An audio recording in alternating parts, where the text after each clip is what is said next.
Assalamualaikum warahmatullahi wabarakatuh. Alhamdulillahi rabbil alamin. Wassalatu wassalamu ala ashrafil mursalin Nabiyyina wa maulana Muhammadin wa ala alihi wa sahbihi ajma'in. Wa ashhadu an la ilaha illallah wahdahu la syarika lah. Wa ashhadu anna Muhammadan abduhu wa rasuluh. Salawatu rabbi wa salamu alaihi wa ala alihi wa ashabihi wa man sara ala nahjihi wastanna bisunnatihi ila yaumiddin. Yang kami hormati Mudir Stai Ali bin Abi Thalib, semoga Allah Subhanahu wa taala menjaga beliau, hafizahullah wa ra'ah. Yang kami hormati pula Ketua Takmir Masjid Darul Hijrah, semoga Allah Subhanahu wa taala memberikan keberkahan setiap langkah beliau dalam memakmurkan masjid ini, serta para asatidzah al-fudhala yang turut menyertai kita bersama dalam belajar di kesempatan petang hari ini. Semoga Allah Subhanahu wa taala memberikan keberkahan dari majelis kita. Dan Bapak Ibu para jamaah yang dimuliakan Allah Subhanahu wa taala, syukur alhamdulillah kita haturkan kehadirat Allah. Di kesempatan kali ini kita bisa belajar bersama, dan saya tidak lebih berhak untuk duduk di sini dibandingkan para asatidzah yang lainnya, selain karena sebuah tugas yang harus diselesaikan di malam ini. Sampai jam berapa? Sampai jam 7:30 ya? Atau jam 7? Jadi saya mohon maaf barangkali ada hal yang tidak berkenan dalam penyampaian yang nanti akan kita sampaikan. Mohon maaf, ini sedikit grogi sebenarnya. Ini anggaplah seperti presentasi mahasiswa di hadapan para dosen. Kita akan membahas buku Halal Haram Bisnis Online. Anda punya bukunya? Punya bukunya jamaah? Ada yang mau bawa buku, ada yang belum ya? Nggak jadi masalah. Yang penting pokoknya kita bisa semoga bisa mendapatkan manfaat dari kajian ini. Bapak Ibu yang dimuliakan Allah, saya atur posisi dulu ya.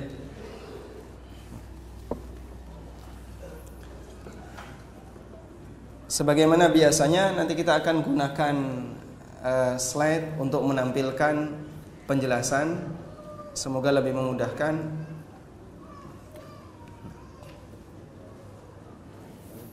Berikut ini adalah daftar isi dari buku Halal Haram Bisnis Online yang ada di hadapan Bapak Ibu semuanya.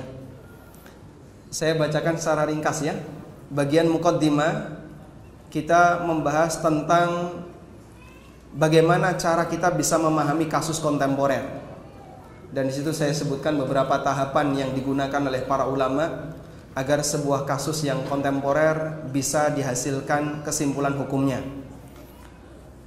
Berikutnya tentang pengantar jual beli secara umum. Karena basic untuk bisa memahami transaksi online, kita harus memahami transaksi offline.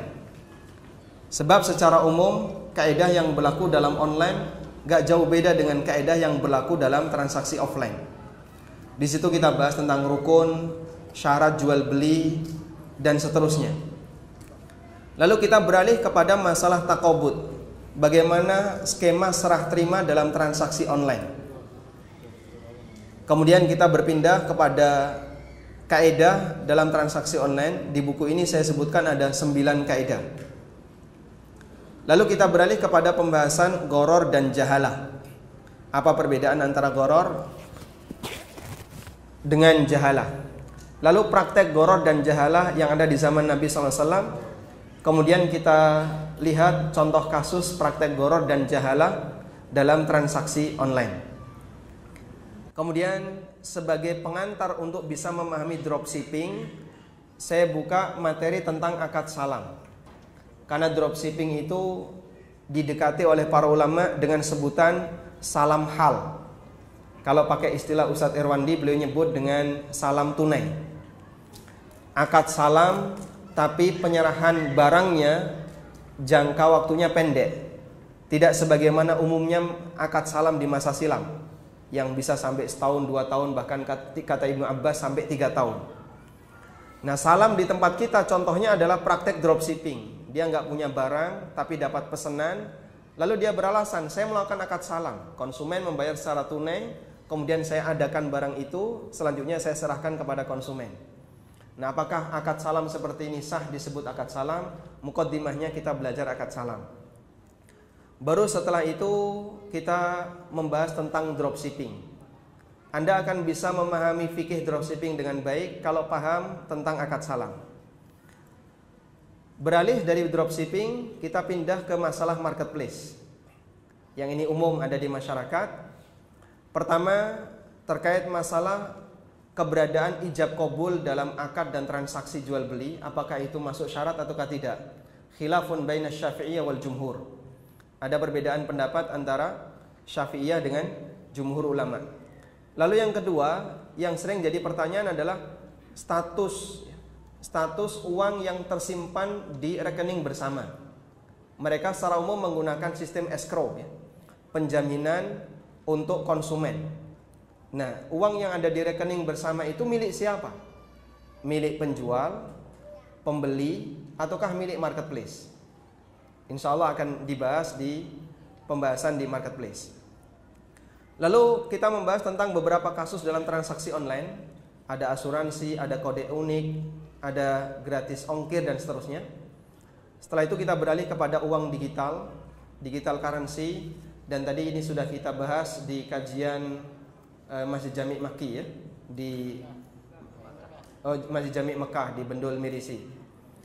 Kemudian kita beralih ke halal haram cari uang di dunia maya. Ada AdSense, AdMob, ada cost per acquisition, kemudian bisnis afiliasi, jual beli domain termasuk just tip. Kemarin ada pertanyaan tentang just tip. Saya janjikan insya Allah akan dibahas di bedah buku halal haram bisnis online. Termasuk juga masalah giveaway, YouTuber, vlogger, trading saham, dan masalah forex. Dan bagian terakhir adalah jual beli akun di medsos. Paling ujung dari buku ini tulisan bukan milik saya ya. Ini tulisan dari Pak Supandiar, beliau seorang advokat, lalu menyumbangkan tulisan ke saya dan kemudian saya lampirkan di buku Halal Haram Bisnis Online terkait regulasi aspek jual beli online dan prakteknya. Baik, Anda mau bahas yang mana?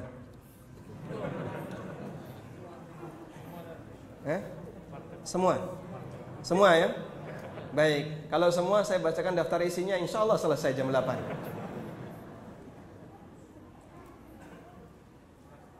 Tayyib. Terlebih dahulu kita akan berikan sedikit muqaddimah dalam memahami transaksi online. Sekali lagi para asatidzah, barangkali nanti ada yang salah langsung angkat tangan interupsi biar kita bisa luruskan gitu. Ustaz Abdurrahman, beliau sekarang sedang mengambil S2 ya, di ekonomi syariah, sehingga mungkin ilmunya lebih segar dibandingkan saya. Nah, kita akan bahas tentang muqaddimah seputar transaksi online. Seperti yang kita tahu, ini termasuk di antara masalah kontemporer, sehingga tidak kita jumpai dalam kajian yang dibahas oleh kitab-kitab klasik. Kita tidak jumpai dalam Al-Mughni seperti apakah jual beli marketplace di kitabnya Ibnu Qudamah, karena mereka belum pernah mempraktekkan seperti itu. Dan pendekatan yang bisa kita lakukan adalah dengan melihat tulisan, paper, fatwa yang disampaikan oleh para ulama belakangan, para ulama kontemporer terkait praktek yang ada di masyarakat sekarang. Baik, jamaah dimakan Allah Subhanahu wa taala. Ada sebuah muqaddimah begini. Dalil itu terbatas. Setuju tidak? Dalil terbatas setuju enggak? Kayaknya ragu jawabnya. Dalil terbatas setuju atau tidak? Tidak. Berarti enggak terbatas. Setuju ya? Dalil itu terbatas, setuju enggak? Setuju. Dibatasi oleh apa jamaah? Dalil terbatas dibatasi oleh apa? Wafatnya Nabi Sallallahu Alaihi Wasallam. Karena setelah beliau wafat, enggak ada lagi wahyu yang turun, kecuali kalau bagi orang Syiah ada wahyu terusan. Sebagaimana ada pensiunan terusan ya. Sehingga kalau bagi mereka ada wahyu yang turun diteruskan oleh Fatimah atau oleh Ali bin Abi Thalib, dan keyakinan ini jelas menyimpang. Dalil terbatas. Sementara kasus terbatas atau tidak? Tidak. Setiap zaman selalu ada kasus yang baru, dan terus seperti itu. Selalu ada kasus baru dan seterusnya. Barangkali kita tidak pernah berpikir kalau nanti akan ada, mungkin di sekitar tahun 90-an ya, kita nggak pernah kepikiran kalau akan ada Gojek online seperti ini. Akan ada uang digital, ada transaksi dengan skema marketplace. Kepikiran aja kita enggak. Apalagi sampai mempraktekkan. Belakangan terus muncul dan itu terus berkembang. Setelah marketplace muncul, Semara kemudian ganti fintech, bisnis, finance, teknologi, di mana orang bisa melakukan crowdfunding dalam rangka untuk melakukan sebuah proyek tertentu, sering disebut dengan equity crowdfunding. Kemudian setelah itu mengembang lagi, ada urun dana dan seterusnya. Dan itu nggak bakalan berhenti jamaah. Selalu ada yang baru, begitu ya. Nah, yang jadi pertanyaan begini, bagaimana dalil yang terbatas bisa menjawab kasus yang tidak terbatas? Ada dua pendapat manusia di sini. Al-qaulul awal, pendapat yang pertama, mereka mengatakan dengan sebab ini, karena kasus itu tidak terbatas, sementara dalil terbatas, maka dalil sudah tidak relevan dengan kehidupan zaman. Karena itu manusia harus melakukan perubahan terhadap dalil. Akhirnya dia singkirkan Al-Quran dan Sunnah dan lebih kembali kepada logika manusia. Kita tidak setuju dengan pendapat ini, dan orang-orang seperti ini tergabung dalam Islam liberal. Mereka sering mengkritik Al-Quran, mengkritik Sunnah Nabi SAW dengan alasan itu kan turun 14 abad silam, sehingga sudah tidak lagi relevan di zaman sekarang. Ada sebuah disertasi yang dikasih muqaddimah oleh mantan rektor UIN Jakarta. Disertasi itu judulnya menggugat otoritas hadis Bukhari Muslim. Pakai Muslim nggak? Kayaknya nggak pakai Muslim. Menggugat otoritas hadis Bukhari. Jadi dia bahas, dia kumpulkan hadis-hadis yang secara logika aneh. Contohnya lalat hinggap di minuman. Terus kita disuruh apa Pak? Kalau mau diminum, celupkan dulu ya. Karena satu sayapnya ada penyakit, yang satu ada penawarnya. Termasuk juga mencuci 7 kali untuk wadah yang berisi air dijilat anjing. Anjing minum di situ, maka kalau wadahnya mau dimanfaatkan cuci 7 kali. Dan beberapa hadis yang semisal. Yang itu ada dalam Sahih Bukhari. Kata dia, ini aneh. Kemudian dia membuat disertasi itu dan diterbitkan jadi sebuah buku. Judulnya kurang lebih Otoritas Hadis Bermasalah dalam Sahih Bukhari. Nah, itu contoh gimana mereka punya semangat untuk menyudutkan syariat, menyudutkan sumber-sumbernya dalam rangka memberikan pendangkalan bagi kaum muslimin. Namun sebenarnya itu berangkat dari ketidakpahaman mereka terhadap dalil. Sehingga ketika dia nggak paham, yang disalahkan dalil. Subhanallah. Dan ini jelas sikap yang tidak adil. Kalau nggak paham, jangan salahkan dalil. Pasien nggak ngerti, dokternya dimarahi. Bener nggak kayak gini Pak? Dokter salah, kenapa saya diamputasi? Ya kamu putuskan sendiri aja. Orang yang kalau nggak ngerti, sikap yang benar gimana? Orang kalau nggak ngerti, sikap yang benar gimana aja? Bertanya atau pasrah kepada yang ngerti. Sehingga ketika nggak ngerti, jangan nekat membuat kesimpulan, karena bisa dipastikan salah. Baik. Pendekatan yang kedua, pendekatan yang digunakan oleh para ulama. Dalil terbatas, kasus tidak terbatas. Namun mereka menyebut ada jenis kasus. Jenis kasus itu terbatas. Sehingga kasus yang jumlahnya tidak terbatas itu didekatkan kepada jenis kasus yang terbatas, yang jenis kasus ini ada dalilnya. Jenis kasus itu apa Pak? Kasus yang terjadi di zaman wahyu itu turun, dan dia jadi rujukan bagi semua kasus yang berkembang sampai akhir zaman. Dari situlah para ulama menggunakan metode yang disebut dengan qiyas. Ada kasus asal, ada kasus far', kemudian ada kesamaan illah. Lalu hukum yang berlaku pada kasus asal digunakan untuk kasus far', kasus cabang.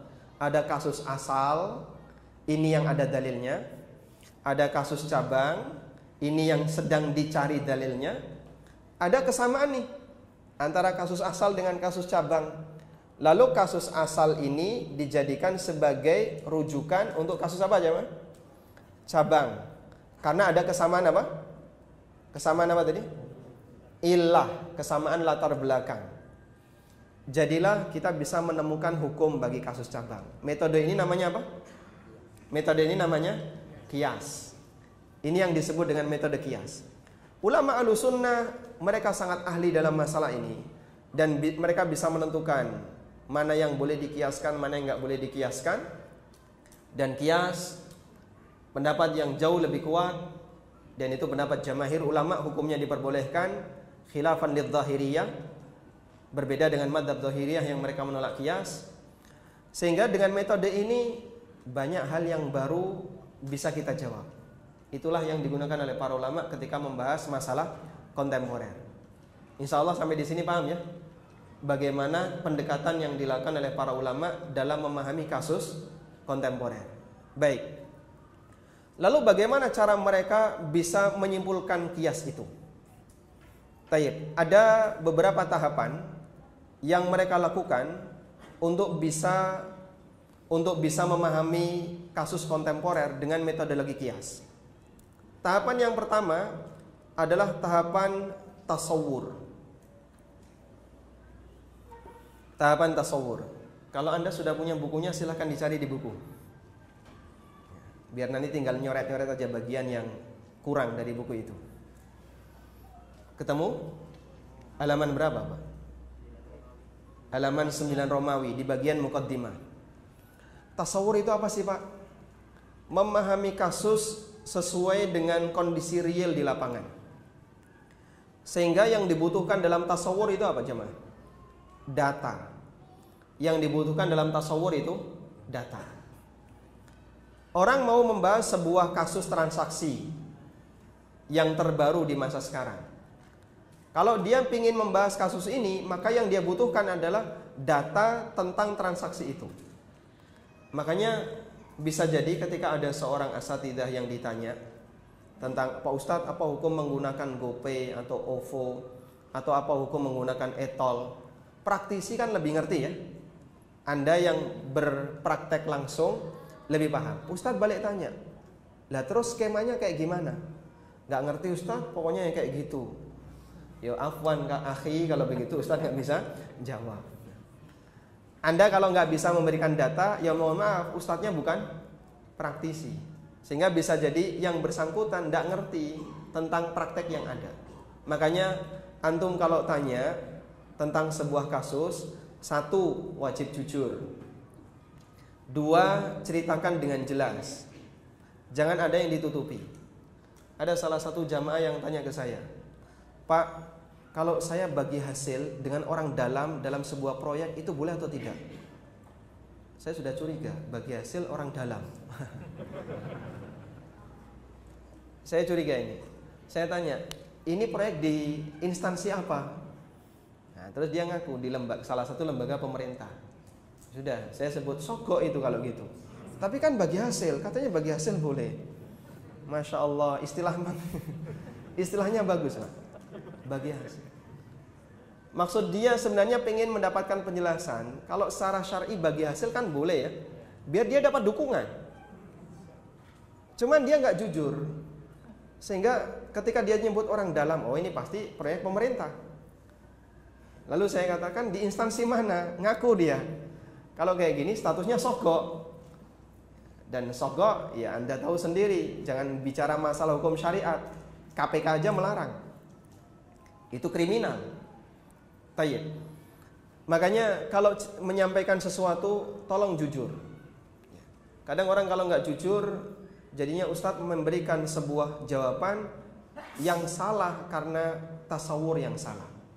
Yang kedua harus jelas jamaah. Kalau nggak jelas, bisa jadi jawabannya juga keliru. Karena itu ada kaidah al-hukmu far'un an tasawwuri. Hukum itu turunan dari tasawur. Salah paham dalam tasawur pasti salah dalam menetapkan hukum. Bisa pakai masker ya? Indah aku masker? Nggak ada ya. Kasih masker ada? Yang punya masker bisa disumbangkan. Tayyib, kita lanjutkan. Salah paham dalam tasawur maka bisa salah dalam menetapkan hukum. Ada permisalan begini ya. Ada satu permisalan. Cukup Pak, sudah. Ada satu permisalan ya. Seorang ustadz yang beliau hari-harinya hanya menekuni kitab dan laptop ya, beliau menulis. Suatu ketika ditanya, "Pak Ustadz, jualan hotdog itu boleh atau tidak?" Buka kamus beliau. Dicari hot panas, dog kire panas. Saya sampaikan haram. Jualan seperti ini tidak boleh. Innallaha idza harrama syai'an harrama thamana. Allah kalau mengharamkan sesuatu, Allah haramkan hasil transaksinya. Enggak boleh kayak gini. Wah, ini ustadz yang salah, Pak. Tasawur. Ya. Ada orang yang diajak, "Mas, kita jalan-jalan yuk cari Rondo Royal." Masya Allah, kue iki opo? Merawasno wong kaya ngene iki ya. Salah dalam apa jemaah? Tasawur. Orang kalau salah dalam tasawur, dia akan membuat kesimpulan yang keliru. Makanya penting bagian ini. Di beberapa lembaga fikih internasional seperti Majma' Fikih Islami di bawah OKI, Majma' Fikih Islami di bawah Robito, demikian pula beberapa lembaga yang lainnya, Darul Ifta yang ada di Yordan dan yang lainnya, terkadang mereka itu mengundang ahli yang mereka tidak punya latar belakang ilmu syar'i. Dokter, ahli ekonomi, ahli apa misalnya masalah teknik dan seterusnya. Lu ngapain ini para dokter dihadirkan? Mereka harus cerita dalam kasus-kasus yang baru yang ada di dunia kedokteran. Ulama bukan praktisi, mereka nggak ngerti yang terjadi dalam implantasi ginjal itu apa sih? Donor darah itu prosesnya gimana? Itu membatalkan puasa atau tidak? Kemudian orang ketika divaksin atau dicolok ketika dia swab misalnya, itu membatalkan puasa atau tidak? Para asatidzah atau ulama tidak tahu tentang itu kan?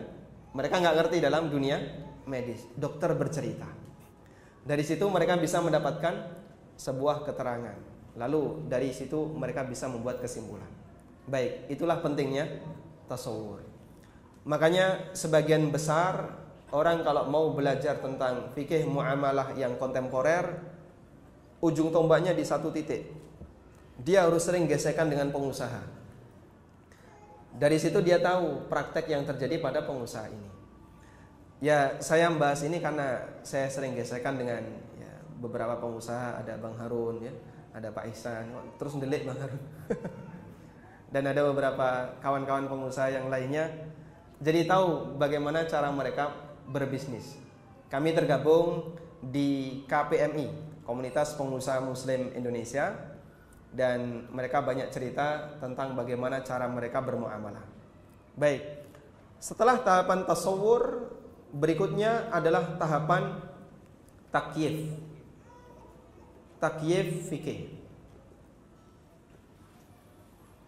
Di tahapan takyif fikih, kita akan menggunakan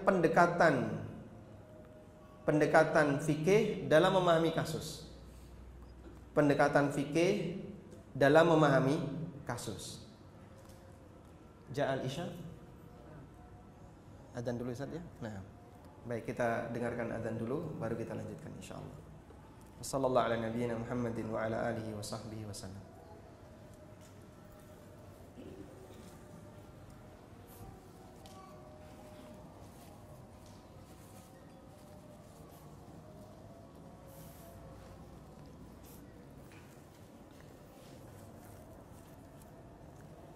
Assalamualaikum Ustaz.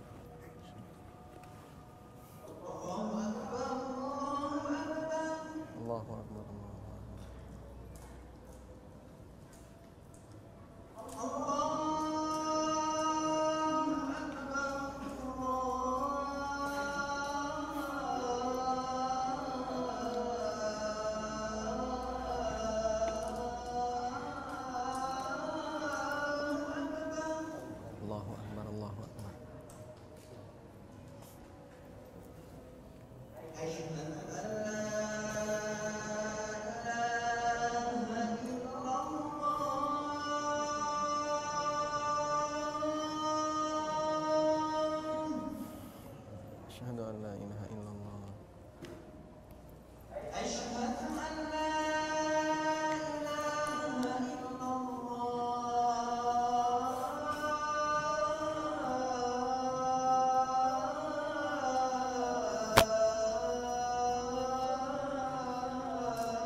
shalli ala Muhammad. Allahumma rabbana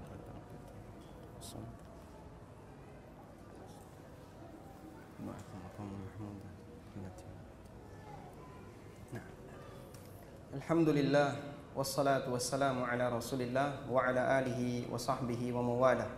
Kita lanjutkan. Kita sampai pada tahapan yang kedua yang disebut dengan takyif fikih, pendekatan fiqhiyah dalam memahami sebuah kasus.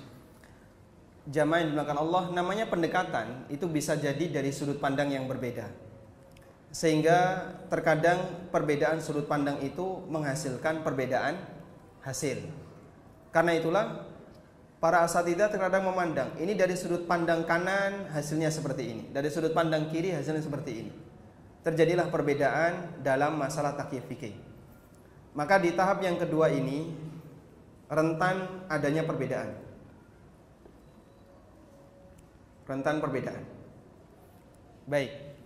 Karena yang namanya pendekatan bisa dipastikan akan ada perbedaan. Seperti misalnya dalam kasus kemarin ya, atau tadi pagi kita berbicara tentang cryptocurrency. Ada beberapa perbedaan. Ada yang memandang bahwasanya kripto itu termasuk uang.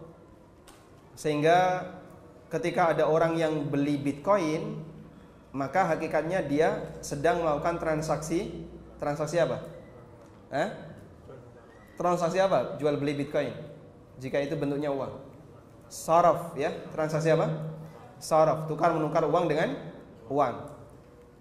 Dan ada yang memandang itu bukan uang karena tidak memenuhi syarat sebagai uang. Terus sebagai apa? Ada yang menyebut itu adalah instrumen investasi namun penuh dengan gharar. Sehingga berdasarkan pendekatan yang kedua ini, maka menyimpan uang dalam bentuk Bitcoin hukumnya terlarang karena nilai ghararnya sangat dominan. Tayyib. Itu terjadi karena masalah perbedaan apa jemaah? Takyif fikih. Perbedaan di takyif fikih. E-money juga seperti itu. Dulu awal e-money itu muncul di Jakarta kan dimotivasi ya untuk penggunaan kartu GTO ya. Waktu itu masyarakat masih sering menggunakan tunai. Sampai pemerintah menetapkan adanya diskon. Siapa yang pakai GTO dapat 10% diskon. Dalam rangka untuk bisa menarik mereka agar menggunakan GTO. Nah, waktu itu muncul banyak pertanyaan. Ini boleh atau tidak diskon kayak gini? Asatidzah berbeda pendapat. Ada yang mendekati bahwasanya e-money itu akadnya qard, utang, sehingga diskon haram, masuk riba. Dan ada yang mendekati itu akadnya sarf, sehingga diskon ini hukumnya diperbolehkan. Ada perbedaan karena masalah takyif fikih yang berbeda. Karena itu di buku saya lengkapi dengan tahapan yang ketiga. Ini istilah pribadi ya. Saya sebut dengan sebutan takhrij fikih. Ya meskipun ini tidak baku Ustaz. Barangkali Ustaz lebih paham ya. Kalau bakunya dalam takhrij fikih di kajian tentang fikih madhab itu kan mengkiaskan satu kasus yang tidak pernah dinyatakan oleh imam madhab dengan menggunakan perkataan imam madhab di kasus yang lain. Karena ada kemiripan, dilakukanlah takhrij fikih. Imam Syafi'i tidak pernah mengatakan dalam masalah ini, tapi masalah ini mirip dengan masalah A yang pernah dibahas oleh Imam Syafi'i, lalu disamakan. Ini metode takhrij fikih secara baku. Nah, tapi saya gunakan istilah ini untuk menyebut bahwasanya takhrij fikih itu adalah mencari pendekatan mana yang lebih mendekati kepada kebenaran. Takyif fikih mana yang lebih mendekati kepada kebenaran. Bahasa kita ini uji teori. Ini seperti uji teori. Menyampaikan takyif itu kan menyampaikan teori. Sekarang coba kita uji teori. Semakin bertahan, maka berarti teori itu semakin mendekati kebenaran. Namun semakin geser, berarti teori itu tidak sesuai dengan kebenaran. Nah, itu dengan cara dibenturkan pada kasus real. Kalau Anda bisa membenturkan dengan kasus real, kemudian Anda tahu, oh berarti ini lebih sesuai, insya Allah itulah yang lebih sesuai dengan kebenaran. Sehingga hasil dari takhrij adalah takrir hukum. Takrir hukum menetapkan hasil dari kajian kasus tersebut, apakah masuk dalam hal yang mubah ataukah bermasalah, kalau mubah syaratnya apa, kalau bermasalah dari sisi mana masalahnya. Itu disebutkan dalam kesimpulan terakhir di takrir hukum. Baik, 4 ini jamaah tahapan yang perlu dilakukan oleh para asatidzah dalam membahas kasus kontemporer. Kalau Anda bertanya dan Anda kesusu pengen jawaban, mesakno Ustaz, gitu ya. Ustaz, urgent Ustaz, saya tunggu Ustaz, tak telepon boleh enggak? Padahal beliau kalau mau bahas itu tahapannya 4 ini. Sehingga kalau beliau belum ngerti ya nanti dulu, tunggu, tolong bersabar. Cuman kadang jamaahnya pengen segera dapat jawaban. Kadang ada yang kemudian cuman ngasih link ya. Ustaz, link seperti ini hukumnya bagaimana?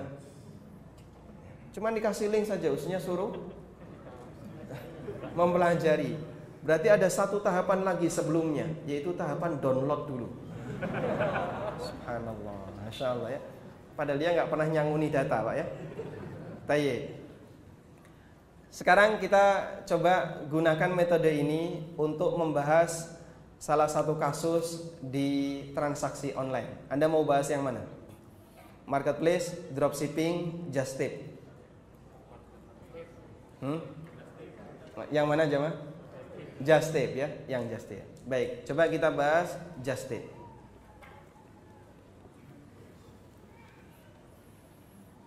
Sebenarnya ini bukan tren ya, bukan tren yang baru. Karena dari dulu kita sering melakukan seperti ini, cuman metodenya beda. Kalau dulu ada orang yang mau berangkat haji atau umroh, terus Anda titip celak yuk, nah gitu ya. Terus titip apa lagi?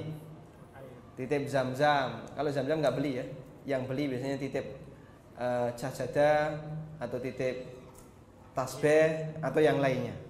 Baik. Tasbih apa tasbih? Tasbih ya, sak tos kabeh. Satu lingkaran itu isinya 100 biji. Dan itu adalah praktek just tip di masa silam. Kemudian di masa sekarang ini dijadikan sebagai salah satu bisnis. Orang berada di luar negeri, lalu dia share di grup. Saya sekarang ada di Jepang atau ada di Eropa. Ini ada benda-benda antik, titip enggak? Kayak gitu ya. Terus ada yang pada titip, saya butuh ini, butuh ini, butuh ini. Sehingga jadi salah satu peluang bisnis. Makanya saya pernah dapat info, kenapa ada salah satu maskapai yang menetapkan bagasi itu berbayar semua. Katanya salah satu bocorannya itu ada penumpang yang dia bawa bagasi full ya, 20 kilo sampai di tujuan, nutupi untuk biaya tiket. Sehingga maskapai merasa kecolongan, karena enak kok yang ini. Akhirnya ditetapkan pokoknya bagasi bayar. Baik. Terlepas dari itu, sekarang kita lihat just tip seperti apa. Tahap pertama apa jemaah? Tahap pertama apa? Tasawur ya. Tahap pertama tasawur. Antum lebih paham. Sehingga kita nggak perlu cerita detail. Kira-kira just tip itu ada berapa skema?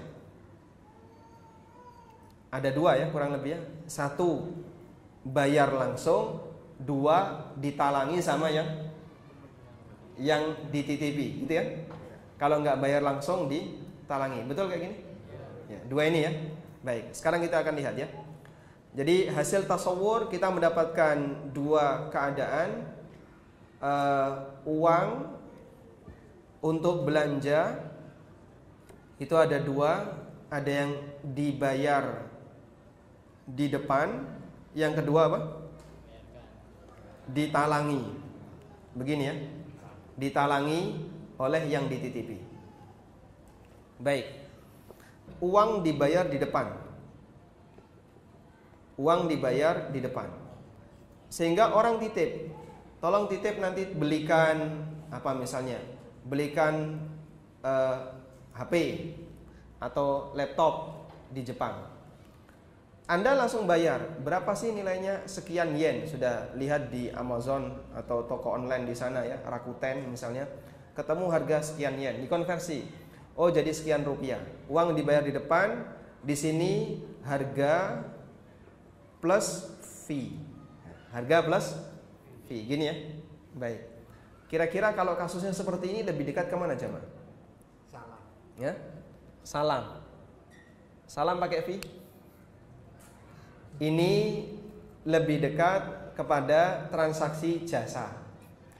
Jadi tolong belikan, ini uangnya, dan sebagai gantinya kamu saya kasih jasa sekian. Sehingga ini kalau boleh kita sebut akadnya adalah wakalah bil ujroh. Baik, ini takyif 1.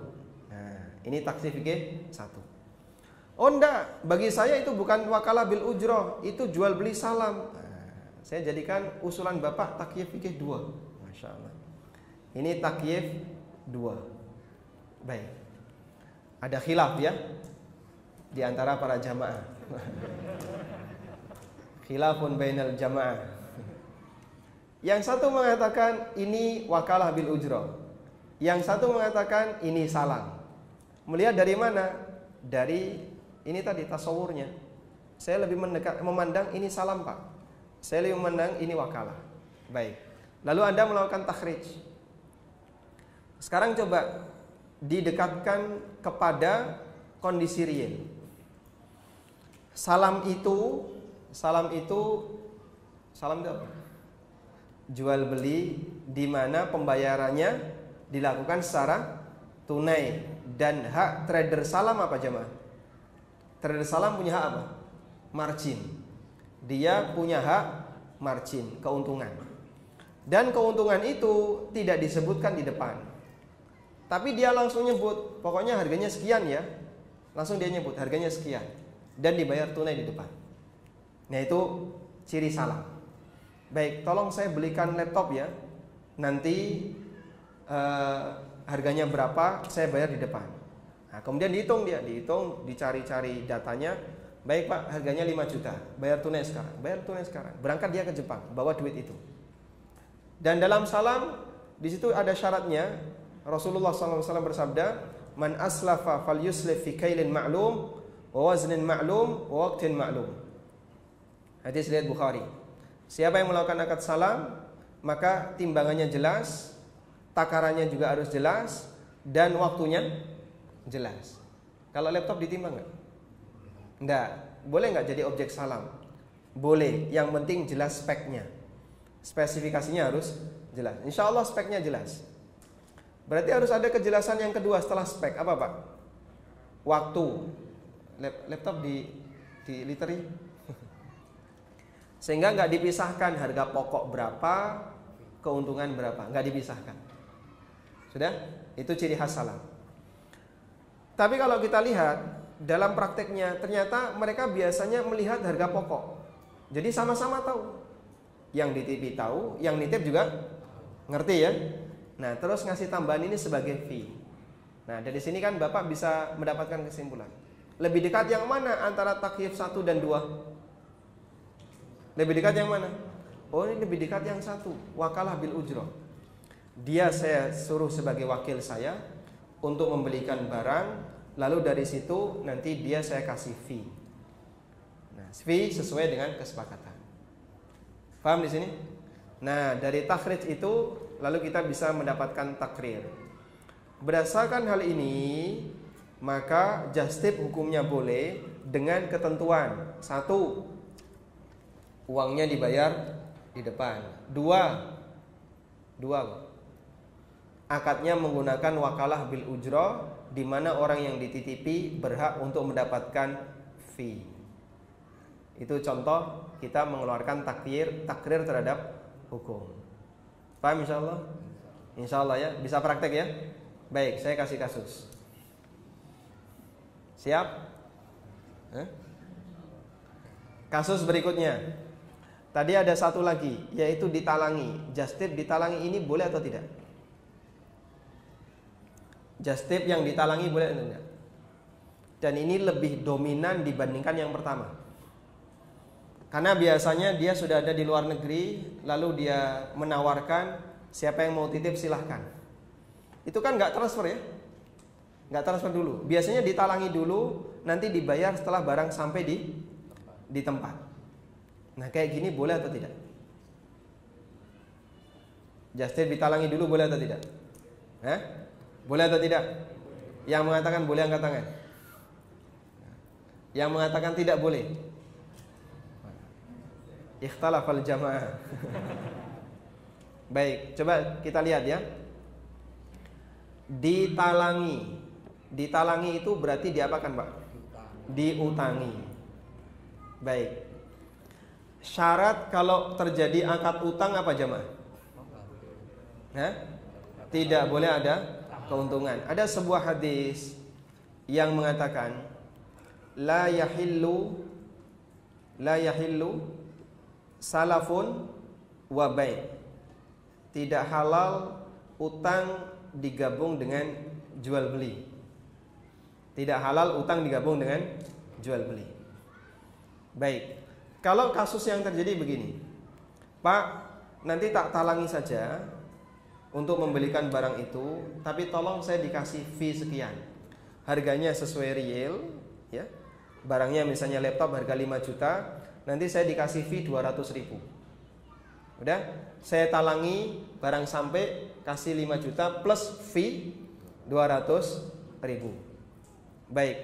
Dalam penawaran itu berarti ada utang plus jual beli jasa. Begini ya. Wala yahillu salafun wa bai', dan tidak halal utang digabung dengan jual beli. Mahfum insyaallah? Baik, berarti hukumnya boleh atau tidak? Enggak boleh ya? Enggak boleh. Yang berpendapat boleh tobat ya. Anda berijtihad ya. Masyaallah. Dan istihad kalau salah diampuni insyaallah. Baik. Kita kembali ke sini. Terus kan kita kalau bicara haram ya, bicara dilarang. Dan ini beban moral bagi para asatidzah kalau membahas masalah fikih muamalah. Berani mengatakan dilarang, kasih solusi. Nah, gitu. Lalu apa solusinya? Enak saja bilang dilarang. Itu sakit hati yang bertanya ya. Betul nggak Pak? Ya? Pak Ustadz, saya bekerja di sini, resign sekarang. Itu saya yakin di rumah mungkin dia nangis sama istrinya ya. Nah, kasih solusi sebagai bentuk tanggung jawab. Orang ini dilarang untuk melakukan A. Ibnu Abbas mendapatkan pertanyaan dari orang. Saya pekerjaannya gambar. Makhluk bernyawa. Padahal makhluk bernyawa Nabi SAW perintahkan apa? Dihapus. Ini malah digambar. Dan ancamannya berat, akan dihukum oleh Allah di akhirat. Ibnu Abbas ketika melarang, beliau tidak kemudian diam. Solusinya apa coba? Beliau kasih solusi apa? Silakan kau gambar yang tidak bernyawa ya, ada pepohonan, ada ya, makhluk yang tidak bernyawa banyak. Sehingga ketika beliau melarang sesuatu, Ibnu Abbas memberikan solusi yang lain. Itu sebagai bentuk tanggung jawab moral ya. Terus solusinya gimana? Biar yang kayak gini boleh. Kalau mau uangnya dibayar dengan cara ditransfer. Besok saya belanjakan, tolong kamu transfer dulu. Nah, transfer itu tidak harus terus ke Jepang, itu nggak harus ya. Bisa ke rekening istrinya yang ada di rumah, selama aman ya. Syaratnya apa? Selama aman ya. Atau dititipkan ke anaknya atau yang lainnya. Orangnya berada di Jepang, uangnya sudah diterima oleh keluarganya. Lapor, B, uang sudah kami terima. Siap 86. Dibelanjakan jamaah. Sehingga bukan lagi utang lagi, sudah nggak ada utang. Itu solusi yang pertama. Atau solusi yang kedua, bisa menggunakan skema murabahah lil amir bisyira. Murabahah lil amir bisyira. Apa tadi singkatan ini? Murabahah bisyira.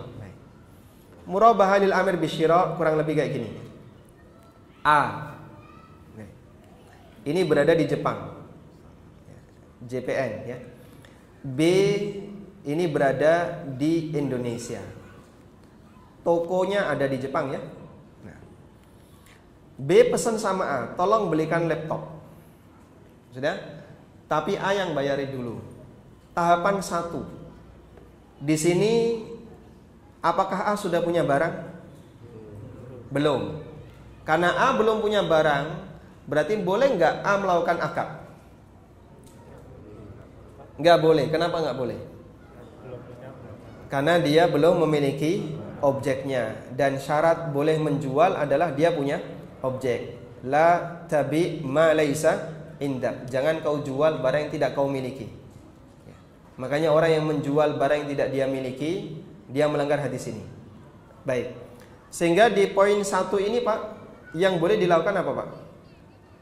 Rencana akad. Yang boleh dilakukan adalah rencana akad. Dan rencana akad bukan akad. Rencana akad dengan akad sama atau beda? Rencana akad dengan akad sama atau beda? Beda. Bedanya apa? Sebelum dan sesudah. Kalau rencana ya baru sifatnya keinginan untuk melakukan. Kalau akad berarti di situ sudah ada ikatan. Rencana nikah dengan nikah sama atau beda? Wah, ini nyambung ya.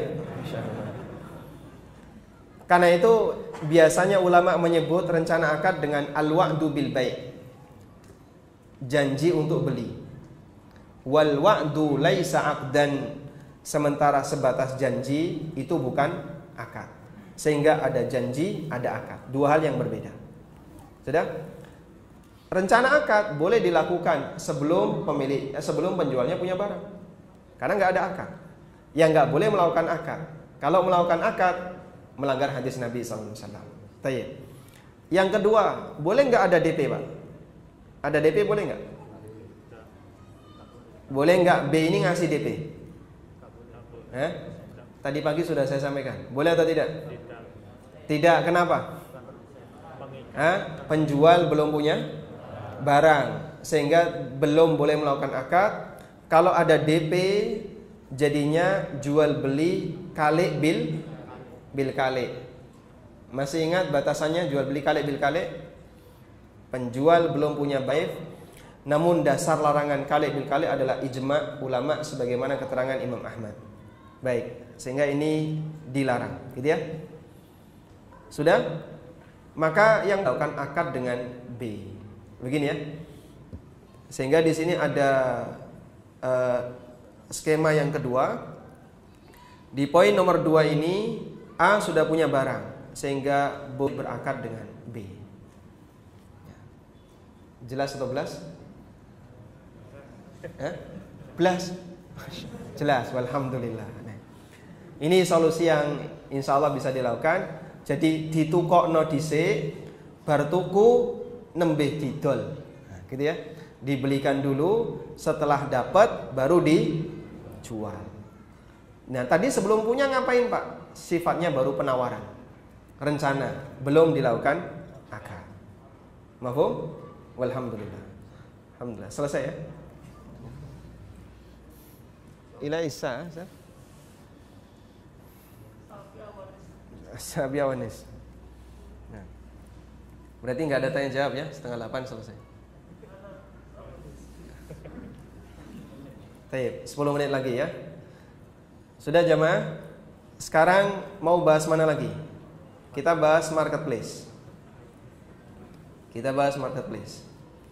Ini kalau di ANB channel kami bedah buku halal haram bisnis online ada berapa? 30 episode ya. Masya Allah. Tapi karena di sini jamaahnya cerdas-cerdas, jadi cukup 3 jam atau 2 jam saja ya. Dari kesimpulan 30 episode. Kita bahas marketplace. Dulu ya, pengusaha muslim KPMI itu punya sebuah marketplace. Namun marketplace-nya itu lahir sebelum semarak orang menggunakan internet. Jadi HP Android seperti ini masih jarang ya. Dulu kan HP jadul ya, 3310 Nokia ya, yang dipakai balang tikus langsung mati itu ya. Sebelum ada HP-HP seperti mendoan kayak gini ya, itu sudah muncul. Jadi penggunanya belum banyak. Akhirnya kami menyebut, wah ini prematur. Sehingga sudah keluar dana yang besar, namanya Bursa Muslim, bursamuslim.com. Domain itu dibeli 2004, sehingga termasuk domain tua.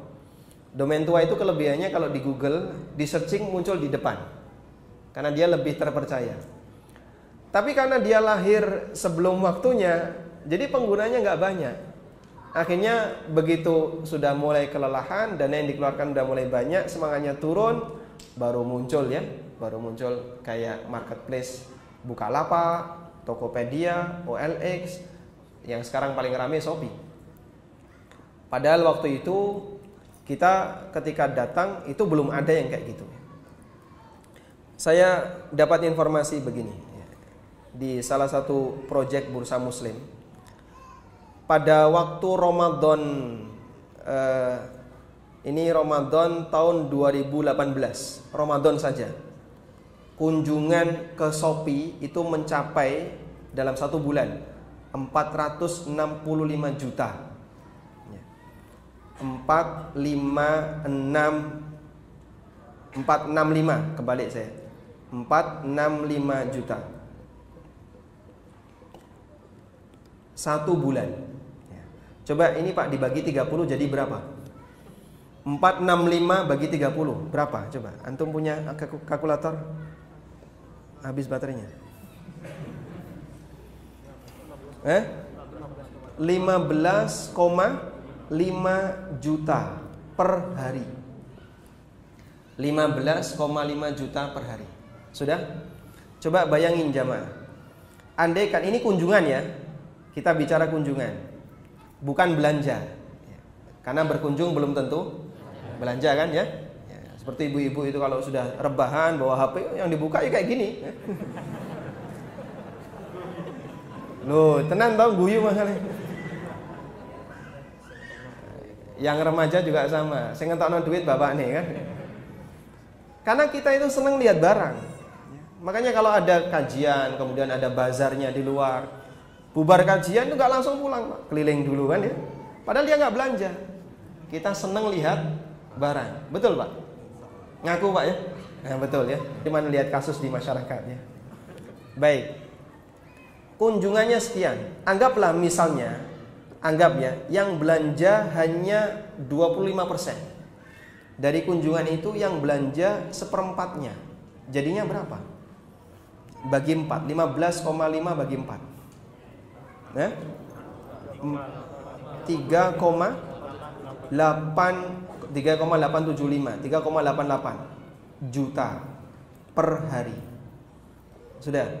Anggap misalnya ya, satu belanja 100.000. Satu belanja, anggap misalnya kita pakai angka yang kecil aja. Antum kalikan 3,8 juta kalikan 100.000, berapa M?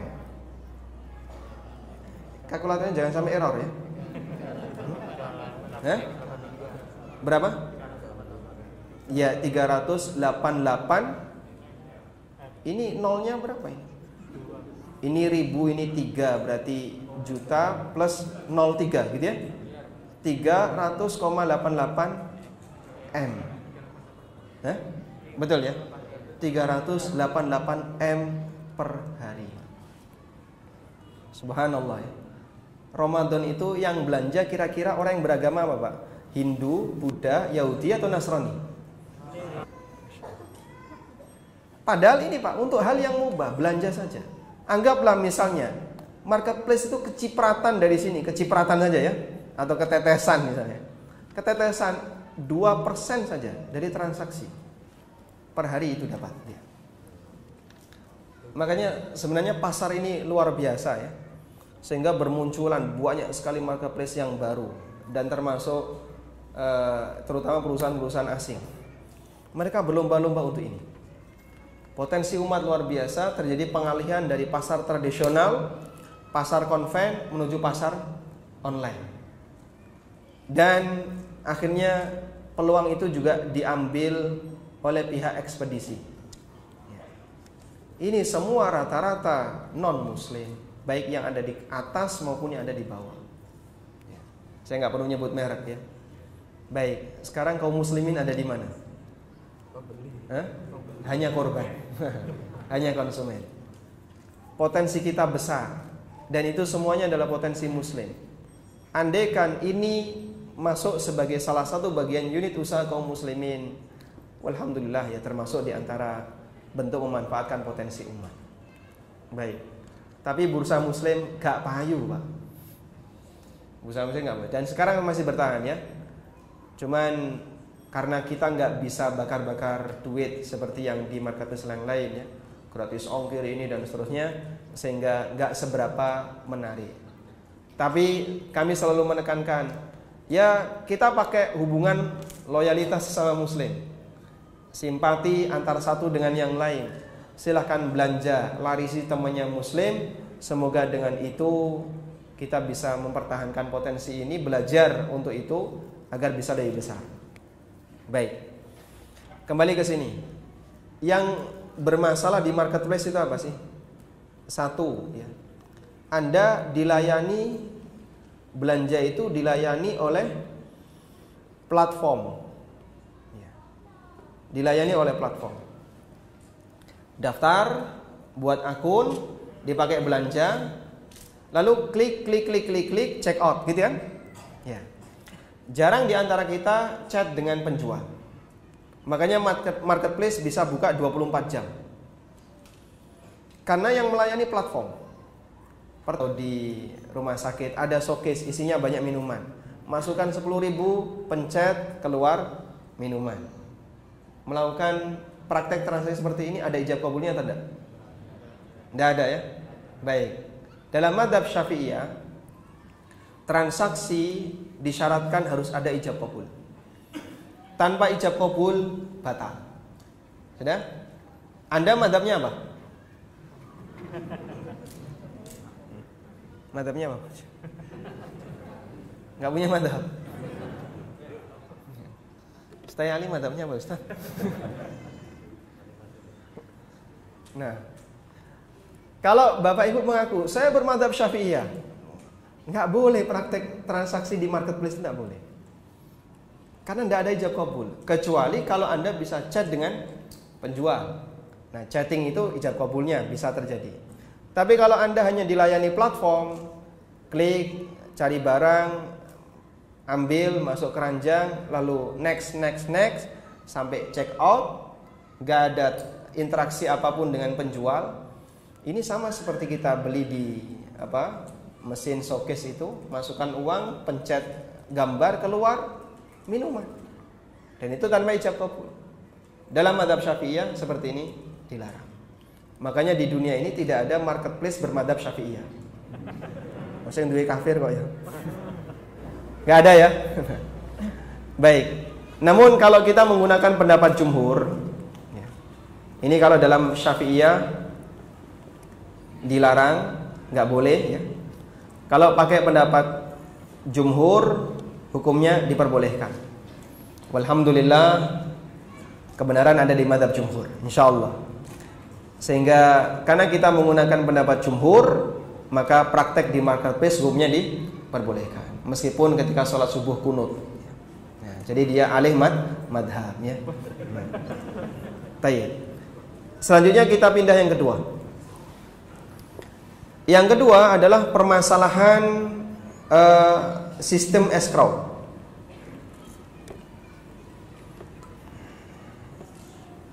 Ada yang mengatakan bahwa yang pertama kali menggunakan ini Bukalapak. Tapi saya boleh bilang yang pertama kali Bursa Muslim. Bursa Muslim waktu lahir itu bersamaan dengan Rakuten, ada Plaza, punyanya Telkom, dan beberapa yang lainnya. Kalau Rakuten punya Jepang. Tapi semuanya kolaps. Plaza kan nggak muncul, nggak berkembang. Karena sekali lagi semuanya lahir prematur. Sebelum orang banyak menggunakan gadget, mereka sudah muncul sehingga jarang bertransaksi. Tayyib. Terus bagaimana skema escrow ini? Sebenarnya kalau kita perhatikan fungsi escrow itu apa, Pak? Fungsi escrow apa? Penjaminan. Penjaminan ya. Jadi customer, konsumen beli lalu transfer ke rekber. Begini ya. Sudah? Setelah dia transfer ke rekber, dana itu mengendap di rekber dengan nilai yang tadi sudah kita sebutkan ya, 388 M per hari. Dengan nilai ini ngumpul di rekber. Besok lagi sudah ada 388 M. Besok lagi ada sekian ratus M. Padahal penyerahan ke penjual itu menunggu barang sampai. Jadi kalau 3 hari barang belum sampai, ya berarti antum kalikan 3 yang didapatkan oleh marketplace itu. Ngendap di rekber, masya Allah ya. Duit segede itu, Pak ya. Hanya dalam waktu sehari. Berarti kalau 1 bulan sekian triliun. Baik. Kemudian baru diserahkan ke penjual setelah dia mendapatkan notifikasi barang sampai. Gitu ya. Baik. Pertanyaannya. Kalau nggak ada diskon, nggak ada free ongkir dan seterusnya, mungkin nggak ada masalah. Yang jadi masalah, orang belanja lalu dikasih fasilitas, misalnya free ongkir. Dikasihlah free ongkir. Pertanyaannya, free ongkir ini riba atau bukan? Riba atau bukan? Baik. Anda taunya ini riba dari mana? Baik, free ongkir ini yang dapat manfaat siapa jemaah? Konsumen ya. Free ongkir diserahkan adalah manfaat untuk konsumen. Kalau antum menyebut bahwasanya free ongkir ini riba, berarti konsekuensinya transfer ke rekber itu statusnya memberi utang, gitu ya. Paham di sini? Saya ulang. Kalau antum menyebut free ongkir ini riba, berarti status free ongkir itu adalah fasilitas karena konsumen telah memberikan utang kepada marketplace. Begitu ya. Pernyataan ini benar atau salah? Sekarang kita lihat. Konsumen beli, lalu dia check out. Sudah apa? Konsekuensi orang yang beli apa jamaah? Bayar. Konsekuensi ketika orang itu beli adalah bayar. Terjadilah keseimbangan dalam akad muawadot, akad komersil. Iwad sama dengan apa? Muawad. Begini ya. Iwad sama dengan muawad. Ibu-ibu bisa lihat ini enggak? Di sana ada proyektor penjelasan ini? Enggak ada. Masya Allah. Jadi antum bayangkan aja ya di atas kepala kira-kira kayak gimana ya. Nanti kalau nggak paham tanya suaminya. Baik, kurang lebih seperti ini ya. Iwad sama dengan muawad.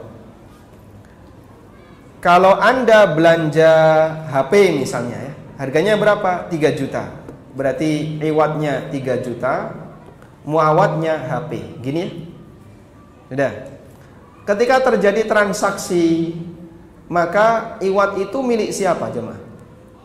Iwad ini jadi milik siapa? Jadi milik penjual. Iwad ini jadi milik penjual. HP milik konsumen. Meskipun belum terjadi serah terima. Transaksi itu sah sejak akad dilakukan, meskipun belum terjadi serah terima. Baik. Nabi SAW pernah membeli onta Jabir. Ditawar beliau, bi'ni bi'ukiyah, jual ontamu dengan harga 1 ukiyah. Awalnya Jabir nggak mau. Terus diulang oleh Nabi SAW, bi'nihi bi'ukiyah, jual ontamu dengan harga 1 ukiyah. Fabi'tuhu, aku pun kemudian menjualnya kepada Nabi SAW dengan harga 1 ukiyah. Dan beliau minta kepada Nabi SAW, wasta'dantu humlanahu ila ahli. Beliau minta izin kepada Nabi SAW untuk memakai onta ini sampai tiba di Madinah. Karena ini di perjalanan. Ini transaksinya di perjalanan. Akhirnya terjadilah transaksi. Sampai di Madinah, ontanya diantarkan oleh Jabir. Lalu Nabi SAW membayar uangnya secara tunai. Sudah? Pertanyaannya, transaksi di mana?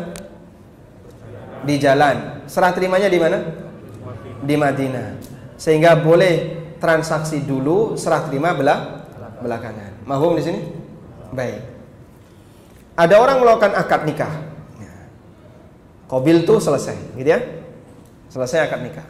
Kemudian setelah itu pulang balik masing-masing ke rumah. Yang laki-laki pulang ke rumah laki-laki, yang perempuan pulang ke rumah perempuan.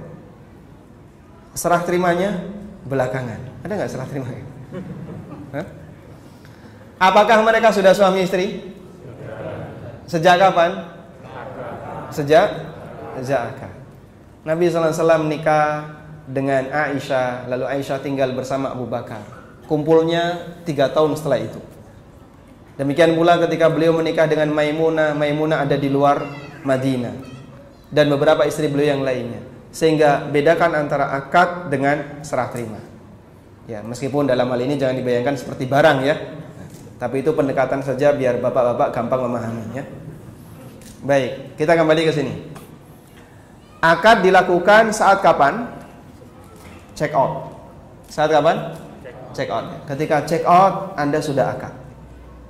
Sudah? Berarti karena Anda sudah akad, uang itu haknya siapa? Jika sudah akad terjadi apa? Perpindahan hak milik. Berarti uang itu haknya siapa? Penjual. Barang milik siapa? Konsumen. Meskipun belum terjadi serah terima. Paham di sini? Nah, berarti pertanyaannya, uang ini milik siapa? Milik siapa? Loh, kok ditahan di rekening bersama? Kok ditahan? Ini kita bisa pastikan 3 juta ini adalah milik penjual. Pertanyaannya, lalu kenapa ditahan di rekber? Ditahan di rekber. Ditahan ini jadi apa, Pak? Sebagai jaminan. Sehingga status uang ini adalah milik penjual yang dijadikan jaminan di rekber dan baru akan diserahkan jika barang sudah sampai. Sudah? Kembali kepada pertanyaan. Berarti fasilitas free ongkir atau cashback itu riba atau bukan? Riba atau bukan? Riba atau bukan? Kok masih ragu ini? Ada nggak akad utang piutang di sini? Ada atau tidak? Kalau tidak ada, pastikan tidak ada riba, gitu ya? Karena tidak ada akad utang piutang. Jelas insya Allah? Alhamdulillah. Baik, alhamdulillah kita sudah selesai. Kita tutup saja. Ada tanya Ustaz. Masya Allah, innalillahi wa inna ilaihi raji'un. Gimana caranya? Ini Pak Ihsan.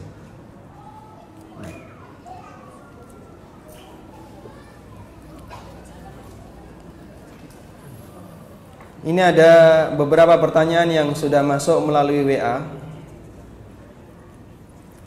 Pertanyaan yang pertama. Ada mikrofon? Ini, tafadhal, ikra.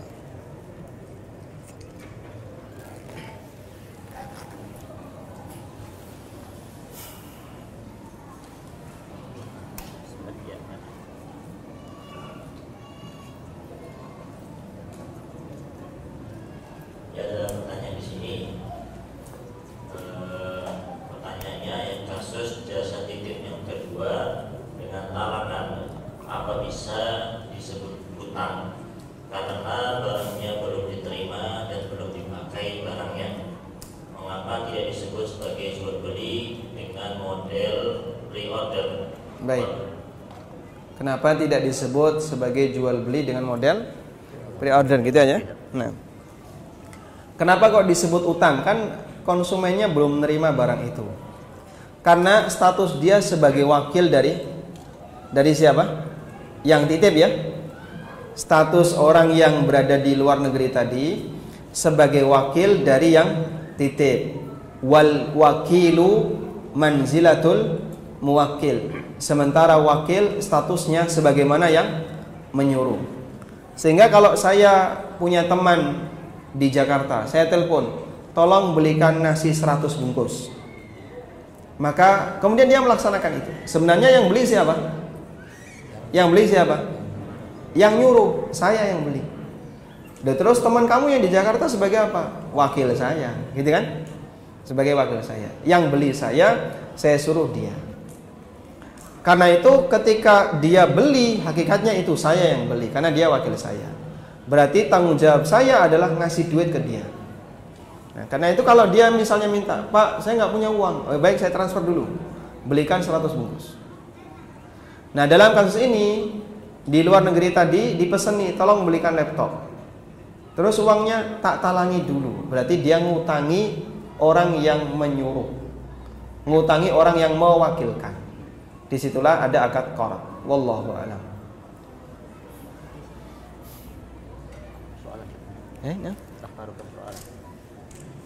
السؤال تفضل اختر. أنا أختار وأنت تفضل اختر. Anda akhtar. Nah, tafadhal. Pertanyaan yang kedua ya, mau tanya untuk Ustaz Abdul Bait. Anda jualan pulsa dan token listrik. Anda berniat untuk menjual saldo ShopeePay. Apa hukum menjual saldo ShopeePay? Apa hukum menjual saldo e-money yang sifatnya melekat pada identitas ya? ShopeePay, GoPay, OVO, Dana, dompet, apa ada dompetku ya namanya. Terus ada XL tunai dan seterusnya. Orang berlomba-lomba membuat seperti ini, dan sekali lagi itu adalah dalam rangka untuk bisa crowdfunding, menarik dana dari umat sebanyak-banyaknya tanpa harus menjadi bank ya. Tadi kita sudah membuat gambaran ya. Kalau anggap saja pengguna GoPay itu cuma 1 juta orang Surabaya, padahal saya yakin lebih. Lalu mereka bertransaksi cuma 10.000 aja per hari. Berarti sudah 10 M per hari. Hanya baru di GoPay saja, belum di OVO, belum di yang lainnya. Nah, kaum muslimin belum punya yang kayak gini. Nah, mungkin nanti ada StayPay gitu ya. Diterbitkan oleh Stay Ali ya. Kita lanjutkan. Boleh nggak saya menjual saldo GoPay atau saldo ShopeePay? Pertanyaannya, dalam penggunaan seperti ini, kalau ada diskon, pendapat yang benar diskon itu masuk riba. Karena top up di GoPay, ShopeePay dan seterusnya masuk sebagai kategori memberi utang. Sehingga kalau itu sifatnya memberi utang dan dalam penggunaannya pasti ada diskon, ada fasilitas, wala ta'awanu 'alal itsmi wal 'udwan. Kita tidak boleh tolong menolong dalam maksiat. Sehingga mohon untuk tidak menyediakan yang seperti ini. Namun kalau nanti trennya sudah berubah, penggunaan GoPay dengan cash itu sama harganya. Sekarang memang sedang dimotivasi biar orang banyak menggunakan cashless tanpa menggunakan uang tunai. Nanti kalau trennya sudah berubah, semua sudah pakai seperti itu, harganya jadi seragam semua. Mau tunai maupun tidak tunai harganya sama. Insya Allah boleh dilakukan transaksi jual beli saldo GoPay. Wallahu a'lam. Ya, kemudian pertanyaan yang ketiga ya. Bismillah, Pak Ustaz, izin bertanya,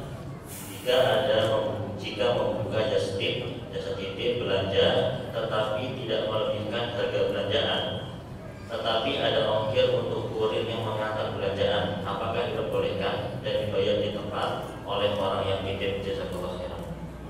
Wa jazakumullahu khairan. Insyaallah tidak apa-apa. Berarti di situ tidak ada utang dan Anda apalagi tidak mengambil margin, sehingga murni sebagai wakil untuk tabarruk, sifatnya murni sosial, ada bantu. Insyaallah Anda mendapatkan pahala karena membantu saudara sama muslim dan hukumnya diperbolehkan.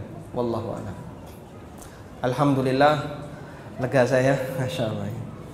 Baik, demikian yang bisa kita sampaikan. Semoga bermanfaat dan Allah memberikan keberkahan dari apa yang kita pelajari. Wassallallahu ala nabiyyina Muhammadin wa ala alihi wa sahbihi wa sallam wa akhiru da'wana alhamdulillahi rabbil alamin.